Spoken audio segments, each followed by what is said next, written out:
Hi, everybody. This is the Marriage Foundation Show, where you can learn so much about marriage that you didn't know. And our co-host is David Kruse. He's standing by. And our topic today is, I can't share things with my spouse, with my husband, with my wife. And this is a pretty common problem. David, what do you think about that? Oh, there's just so many areas you can go into with this, Paul. I'm just interested to see where you go with it. I've been on both sides of this in relationships where I felt comfortable in sharing, and others where I did not. So I have my own opinion on why I did or did not. At this point, I think I'd like to see where this goes and where you take it, and we'll go Okay. from there. Well, the first thing that I want to address on this, and I'll be honest, it just came into my mind. And it's kind of a response, because one of the greatest hindrances to a very good marriage, believe it or not, is the whole Western psychological approach to marriage, which is all about, well, what's going on? What's the problem? Let's talk about it. And they have so many false ideas about how to communicate, how to connect, and how to make a marriage really good. And in this area, when a woman says, I don't know how to get my husband to listen to me. I want to tell him how I feel, but he gets annoyed and he doesn't want to hear how I feel. How many times have you been in that situation, David, where, your wife starts talking and there's a part of you you just don't want to hear it. Maybe you've had a busy day yourself and things have been hard. And, maybe not in your marriage, maybe you have a more understanding wife, but women are taught to kind of dump their feelings on their husbands. And they're also taught that their husbands should sit there and listen. And I think it's problematic, because this is where ladies who hear me say what I just said get upset. And then when I'm about to say, gets them to see what I'm talking about. And that is that the idea of feelings is misunderstood.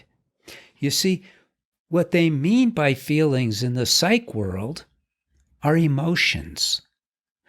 And in Indian philosophy, there's a word for the true feeling of the heart. The word is chit, C-H-I-T. And it's a beautiful expression of the heart, chit. It's like how you're feeling, meaning how much love you're feeling, because the heart is just love. It has no emotions whatsoever. Love, real love, isn't an emotion. And so when you're feeling and everyone has had that feeling. It's like, have you gone to a wedding and not felt this moment when all of a sudden your heart is just filled with love? It brings tears to your eyes. And the mind, which is so indicative of what's going on, the mind goes, oh, no, I got to be thinking about this. I got to be thinking about that. It doesn't want to go there. It doesn't want to feel that feeling. Emotions, sure, it'll feel emotions, but it doesn't want to feel that heart love. Yeah, that's the real thing. The mind doesn't want to That's feel right. that? Why does the mind not want to feel that, Okay, Paul? so this is very deep. I didn't know we would get into this deep topics, David. You're teasing me here. So No, really. No, I think it's the other way around. You're teasing me. You can't just say the mind doesn't want to feel that. I would. I don't know why your mind wouldn't want to feel that. Well, the mind, first of all, it should be clearly understood that your mind is not you. You're not the mind. So let's say you're in a state of excitement that means the emotions within your mind are agitated. And so you have this feeling of excitement. Could be negative, could be positive, doesn't matter. It's emotional. And where you actually feel it is in your mind, is in your head. But when you're feeling love, you feel it in your heart. You feel your heart literally warm up. And that's defining the location of the different parts of you. You actually are a soul. And I'm not doing a religious number on you, and you know that. Yeah, I know, but aren't you really saying that the mind is just more of an unfeeling element in your body, where your heart is if you connect to that, it's the part that does feel? Absolutely. Or It's am I exactly what I'm saying. okay? So you don't marry with your mind. You get married so you could experience that love in your heart. But the mind, which belongs to you, it's a possession, takes over. And it's uncomfortable with this with this real love, because the mind is a finite thing. It has limitations. Think of it as a computer. Think of it as your personal processor that. Right. And what you put into it is what you That's get right. out of it, or what somebody else puts into it is what you get out of it. But it's an unfeeling entity that is filled with Whatever you thoughts, put in. facts, whatever you put into it. It has Okay, got it. software, and emotions are part of the software of the mind. And people don't realize what emotions do. And so the Western psych community, which of course has no idea about spirituality, they consider spirituality to be abstract, and which is insane, because the most tangible reality that we ever experience as human beings is love. We can't live without love. So it's not an emotion. It is the essence of what we are, of who we are, is this love. And we want to be in tune with it, and it has no boundaries. Love just goes on forever and ever. It increases without limitation. So people confuse emotions with love. Love, true love, is not an emotion. And so what the psych community does is they have it all mixed up, and they go, you have to express your emotions. Well, you don't have to express your emotions. It's unimportant. It's a waste of time and energy, and it literally traps you in an area of delusion, you might say, because there's nothing that will come of it. But you're not saying don't express your feelings. I am. I'm right? saying Or don't express those emotional feelings. Express the heart feeling of love, which is singular. It's only one expression, and that's love. And express it verbally, express it with body language, express it with facial messages. Sure, that's the only feeling you should be expressing. Because a lot of times when you get, I'm not saying I'm definitely excluding my present marriage, but I've had it in the past where the person I was in a relationship with expressed their feelings in a pretty demonstrative way. It wasn't nice. It was, it was very emotional normally. Yep. At least I took it that way. And I'm not sure how to, how you, I just remember when that happened, it was like, well, I don't know, how do I respond to that? Well, you can't. And what happens is some women have bought into this programming by the women's lib movement, let's be honest, that this is a right and duty, and it's part of being a woman is to express your emotions. And it's nonsense. And the proof that it's nonsense is that nothing good ever comes of it. Ever. At best, you feel some emotional relief, but you don't feel the one thing that you really want to feel, which is love. It never brings you to a state of love. And so why go there when all you have to do is tell your mind, I want to feel, and you visualize your heart, I want to feel my heart's love. And you make it a point, you have free will. You see, everyone thinks free will is all about choosing chocolate over vanilla. Or, I could drive on 2 lanes if I want. I have free will. No, you have free will. You should use it to its highest benefit. Well, you have the ability, I would say the obligation to control your mind. Or choice. You have the choice. And you could choose which thoughts you're going to think. You could choose which emotions you're going to feel.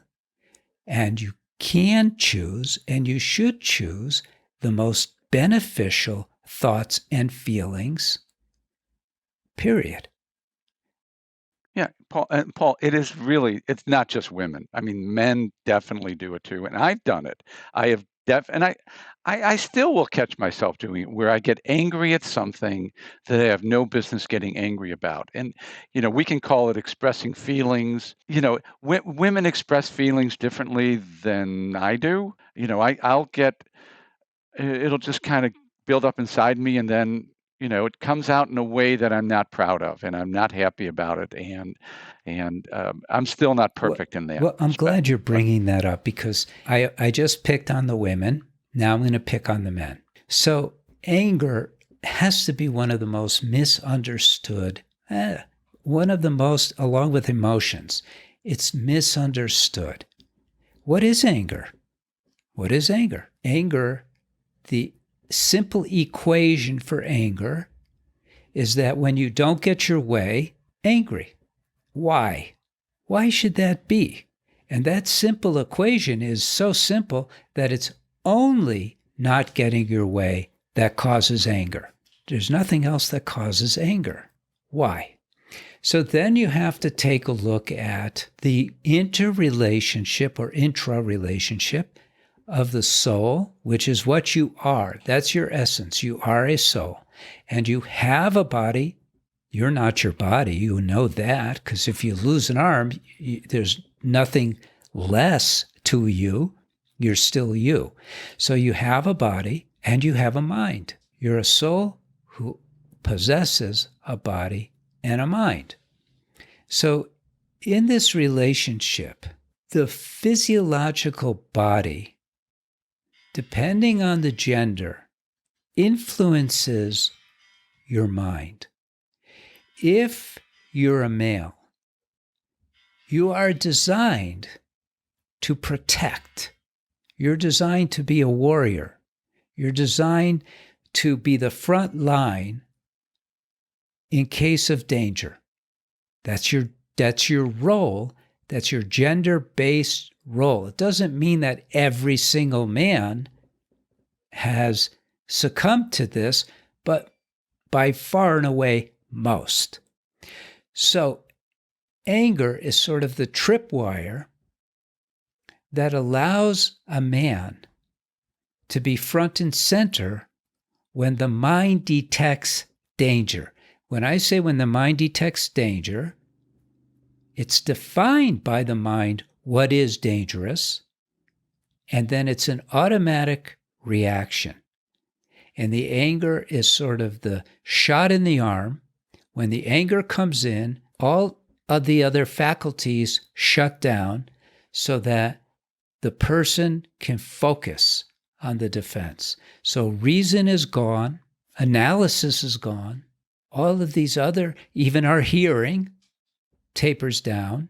Everything tapers down except this direct, let's attack what just is dangerous in front of us. And that's anger. I in a previous podcast, Paul, I used an example of when Pam and I had a painting project for our home, and she couldn't I asked her if, I wanted her to pick out the paint color for the home, and it just went. I'm not going to relate the entire story, but she couldn't pick out a color, and she was, and it wasn't. There was nothing she was doing wrong. She just wanted to make sure she got it right, and she kept putting different colors on the wall until I got to the point of Yeah. frustration. I don't yell. Pam will say to me, "You're yelling," Right. and it's not. All I've done is gone from where I'm talking like right now to Pam. I just need you to pick out a Yes, you paint become color, stern. and there's a different tone That's to my right. voice. The level hasn't changed at all. The level hasn't gone up one octave, 1 decibel. It's just I'm as quiet as I was before, but she knows that there's a change in me, and she's right. I mean, I got to a point where the anger was I just couldn't keep the anger inside me. Um, and and I knew doing it that she was right and I was out of line, but So what do you do? What do you and do in those cases? what do you do? Because it wasn't about danger, Paul. It was about frustration. And I think a lot of men, whether it's for me, it was frustration of I just want the color. I don't want my home to be in this middle paint phase anymore. Can we just pick out a paint color? To um, anger about not having Okay. control. So mine doesn't come from control. I don't have any desire to control Pam in any way, shape, or form. But I've heard from a lot of women in the past that their relationships, that their spouse, their previous spouse, got angry and controlling Hmm. with them. So, where did I'm kind of giving you two things at the same More than time here, two. Paul. One Uh, is, yeah. yeah. So So let's not confuse this word danger to mean like a bullet flying at you.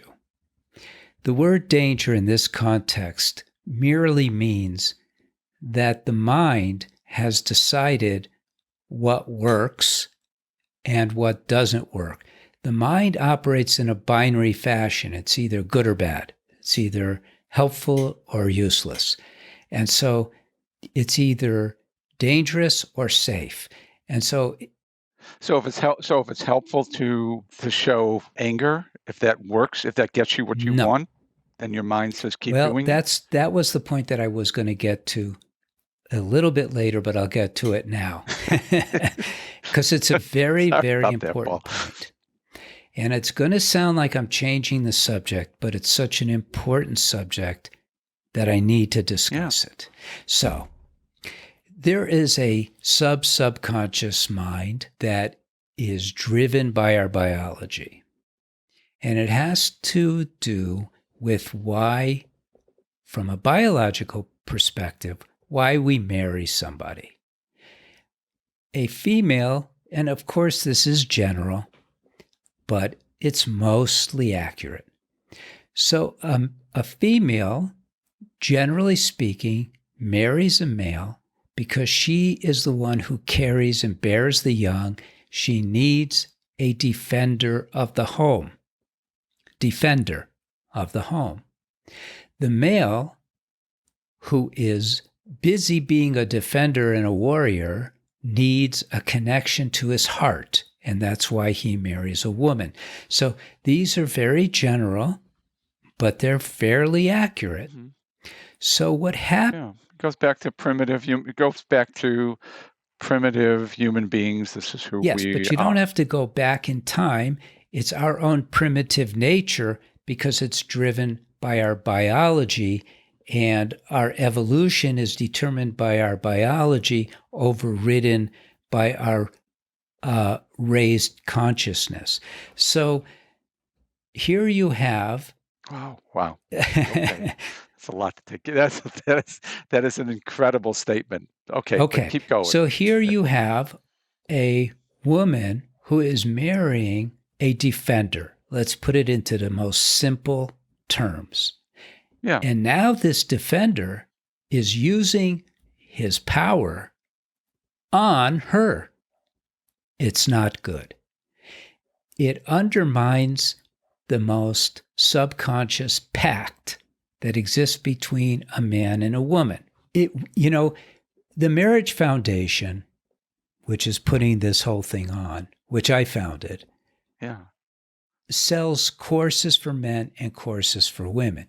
In the course for men, which are, I think they're vital for people to have the benefits of marriage that they want, which is happiness and love. So for men, it's in the very, very first section where there's an explanation of what we were just talking about. And I tell them, never get angry at your wife. Never let her see a scowl directed at her. Never let her hear your voice raised towards her. Never, ever use, because anger is a weapon. Never use that weapon against your wife. And you talked about bottling it up. And that's the wrong thing to do, because it's an invasion upon your mind, this anger. See it almost like a demon. And this thing is coming into your mind to control you. So what you really want to do is not bottle it up, but kick it the hell out. Do not allow it in your mind. And you can do that. And you want to know what prevents most people from doing it effectively?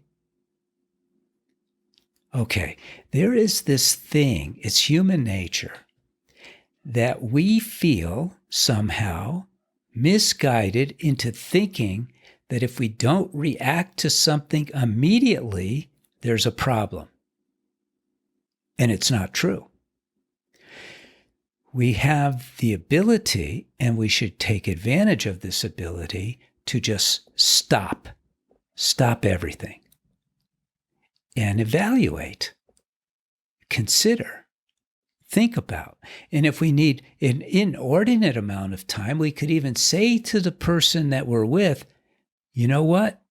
I need a few minutes to digest what's going on. I can't process this fast.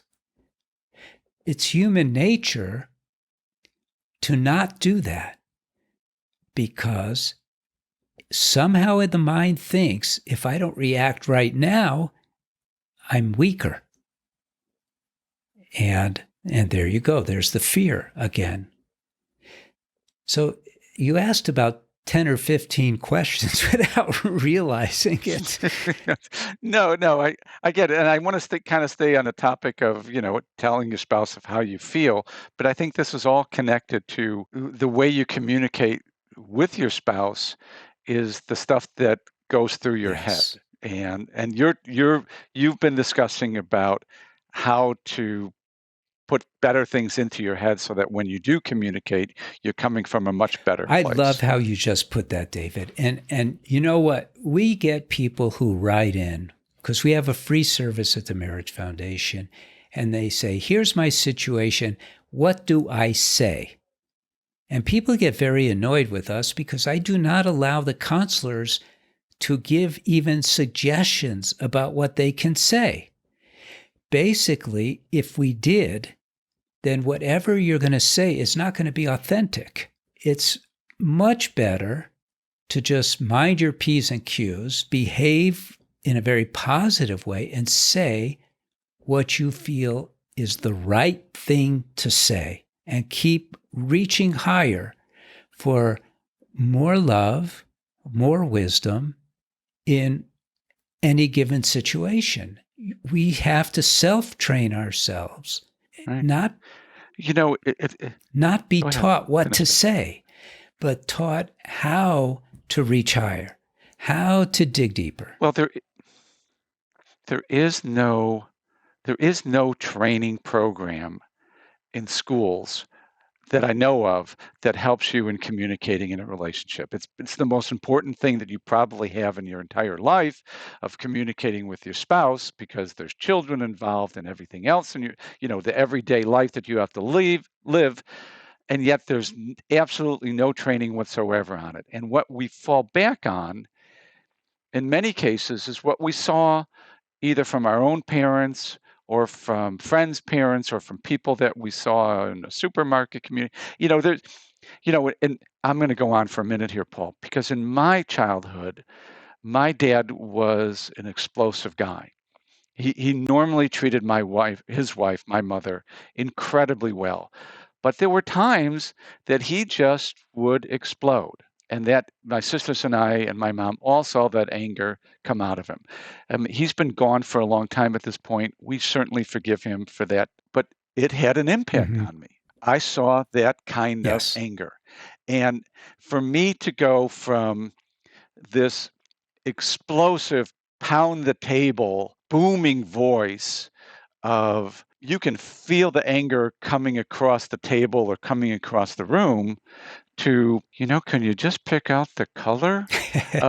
Was a was a was a major, major step for me because, when I was in my 20s, I found that, there were times that what I learned from my dad about how you express frustration or anger was you just really You let it let it all out out. and let it all out. And it was reinforced with what I, heard from anybody in the psychological profession. Not that I saw psychologists for it, which I didn't, but I definitely saw what was going on with that, and there was nothing that said don't do it. In fact, everything that you ever read about it said go ahead and Yeah. express It it. was a big thing in the Yeah, 60s let too. it.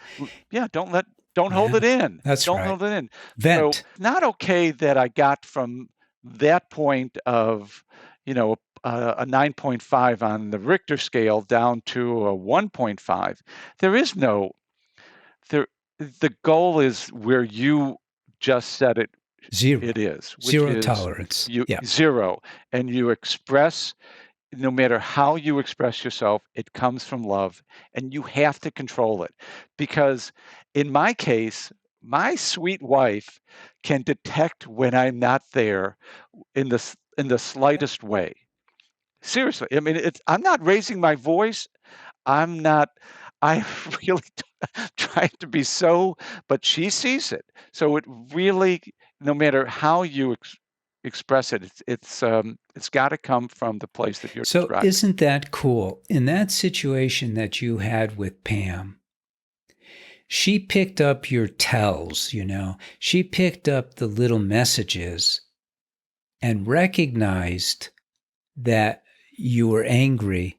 And worse, you were angry towards her. And Right. that undermined the whole reason you get married. And It affects her and it affects you. it affects her. And there's two things that always go through my mind afterwards, Paul. One is I had no business That's right. doing that. And two, it never accomplishes what Never. I want. No, no. No. No, it doesn't work. It doesn't work. It doesn't make me feel better. It's kind of like eating ice cream. It just it does, you might feel okay while you're eating it, but to me, I always feel bad 15 minutes later, like, why did Yeah, I do let's be that? careful I because didn't need Ben to and Jerry may be listening in on this one. So we don't want to get those guys mad with their chunky monkey. But again, if I want you to address how you get to that point where you can control what's inside you so that the communication that comes from you comes from that you get to that pure point. I'm not 100% there. I'm so far further along than I was, but how do you get from wherever you are on that scale? If you're the 10 of controlling anger, you're the dominant husband that controls his wife to and you can see, that's not working. My wife is not happy with the way we're communicating. Our marriage is in trouble. To, bring it back down to where they see you as this very loving, caring Yeah. um, Well, partner. well, How do you get let's to that? first Yeah. be really clear that yes, you're shooting for zero tolerance, but you don't have to achieve zero tolerance to achieve 100% loving marriage. Because on the other side of the coin, your spouse is recognizing that you're making an effort, and they are recognizing that subconsciously and intuitively that you're making the effort, and so they don't even have to forgive you for your mistakes. But if you're a complete, apathetic, what do I care how you feel person? Oh my God, what an Yeah, insult. I would have used a different A word, but okay. Right. So, exactly. So, making the effort towards zero tolerance is the mission.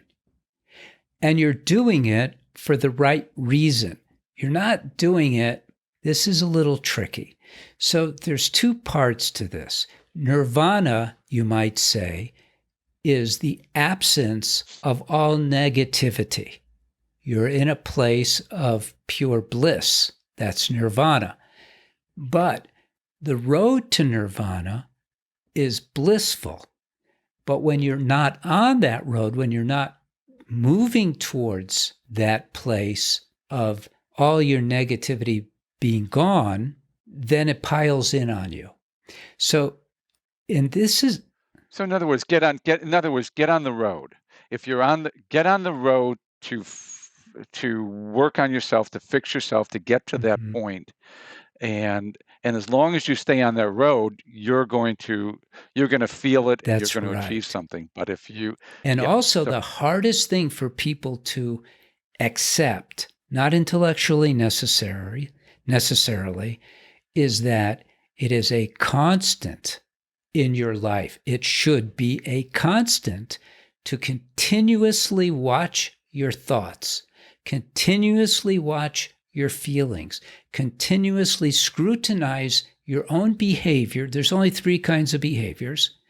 To scrutinize your own behavior, always ratcheting it up, always getting rid of the negative stuff and adding the positive stuff. They don't teach us this stuff in schools, and they should. Instead, we learn that it's okay under certain circumstances to vent, under circumstances to kill somebody, under certain circumstances to get revenge. And it's just backwards. Right. One of the interesting things, and this is kind of connected to what you're saying, a lot of times that, we're talking about how to communicate your feelings to your spouse. And one of the things I picked up from you and talking to you a long, long time ago, Paul, one of our conversations well before we started doing this, was it's not necessarily the thing to do to communicate how you feel in that situation. Sometimes the best thing to do is just go and hug That's your right. wife. That's just hug right. her. You don't have to respond to what was said, or you just connect to how you feel for her and know that's where you come from, and just go hug her. So you don't have to say anything, and what that you're works. talking about is communicating outside of the box. So instead of letting your mind react and do its usual reaction, you're saying, screw that.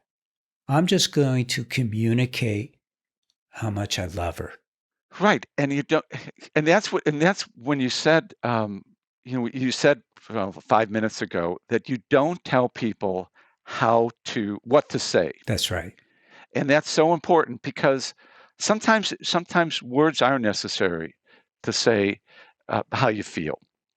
No, you don't look fat in that. No, you look great in that. You look incredible in that. But can't say that's the right thing to say, because there are sometimes you just go, I'm going to hug you. And yeah, I love you. I adore you. You are, you are so incredible. That works. Because it not only just, look it definitely works for the person who's getting hugged, but it more than anything, it works for me. Exactly. Yeah. So to sum it up, yeah. The question, the challenge is, I can't express my feelings to my husband. I can't express my feelings to my wife. Yes, you can, and you should, but not the garbage feelings, not the feelings that are going to make them feel bad, only the feelings that are going to raise your marriage to a higher level which is why you got married. It's unnecessary for you to dump your trash on somebody else's lawn, and especially someone who you love. So why express negative feelings? Why express how you're mad at Lucy or you're pissed at John? Don't do that. You shouldn't be doing that with anyone in any way, shape, or form anyway.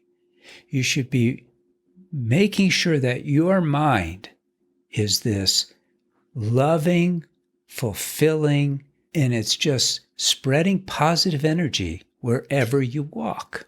And you've seen me sitting in Starbucks and people come up to me. And I'm not like this great looking guy or anything, but I've been training my mind. And so there's a peacefulness that is there, and people are drawn to it.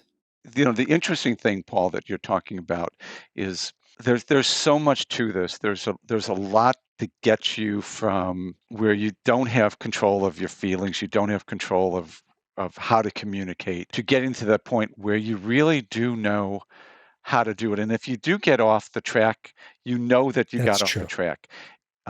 But that program, there's a lot to getting there. And you've touched on it here. I don't think you've given the complete how-to, but if you go to the Marriage Foundation's program, I do know that you have that in there. So there's a men's program and there's a women's program, which is necessary in spite of, the new age or the new politically correct thing of men and women are the same. Everyone knows that's nonsense. Because our physiology drives our psychology. So the men's program and the women's program individually, I think, are the best self-help programs out there. And they're put together in the context of your marriage. And many, many thousands of people have used these with great success. And it works for anyone who is willing to put out the effort, anyone who really is desirous of having a marriage that is off the charts. Paul, I don't think it takes a lot of effort with your program. I'm going to disagree with you there. I think, because I think you've made it easy, and I'm not trying to do an infomercial here, but once you start watching your videos, once you get into that, I mean, you start to get it.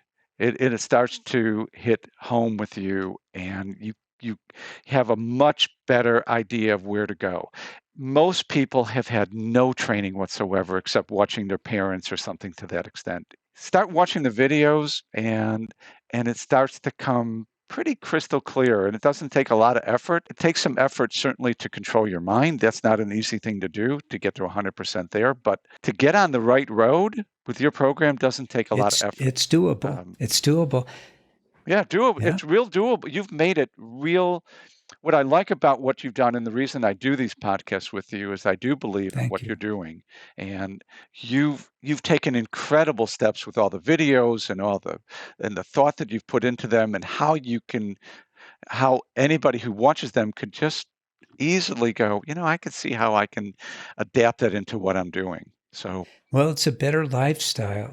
David, we're running out of time, and folks, I really appreciate you coming to our podcast.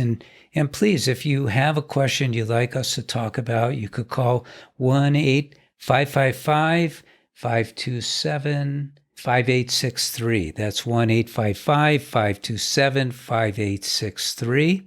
You could call anytime, day or night, doesn't matter. Leave your message. And if you feel more comfortable writing, go to our website, themarriagefoundation.org, and go to the counselors tab and let them know that this is a question for the show. And David, thank you. And folks, thank you. And thanks, Paul. Take advantage of us. Yeah, I always get something out of these. Thank you, David. Okay. God bless everybody, and take care, and we'll see you next time. Bye-bye.